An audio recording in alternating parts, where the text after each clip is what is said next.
ఇది Malaysia airport అండి. మన కనెక్టింగ్ ఫ్లైట్ కనుక 2 అవర్స్ 3 అవర్స్ గ్యాప్ ఉంటే ఈ మసాజ్ చైర్లలో కూర్చుని మనం రెస్ట్ తీసుకోవచ్చు.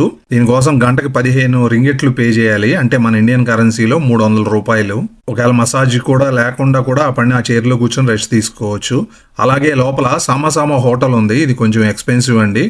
12 గంటలకి 430 రింగిట్లు ఛార్జ్ చేశారు, అంటే ఇండియన్ కరెన్సీలో సుమారుగా 8,000 రూపాయలు. అదే ఆ పక్కన లాంజ్ కూడా ఉంది, దాంట్లో అన్లిమిటెడ్ ఫుడ్ అది ఉంటుంది. 2 అవర్స్కి 200 రింగెట్స్ వరకు ఛార్జ్ చేస్తారు, అంటే 4,000 రూపాయలు. అదే కాకుండా లోపల ఫుడ్ కోర్ట్ లాగా ఉంది, మెక్డీ ఉంది, ఇంకా బర్గర్ కింగ్ ఉంది, ఇంకా వేరే ఫాస్ట్ ఫుడ్స్ కూడా ఉన్నాయి. అలాగే టేస్ట్ ఆఫ్ ఇండియా అని ఇండియన్ రెస్టారెంట్ ఒకటి ఉంది, దీంట్లో ఫుడ్ పర్లేదండి. ఇంకా అక్కడ చైర్స్లో కూర్చుని కూడా 1 అవర్ 2 అవర్స్ అంటే మనం రెస్ట్ తీసుకోవచ్చు. లేదు అంటే హోటల్ తీసుకోవాలి, అదేమో ఎక్స్పెన్సివ్.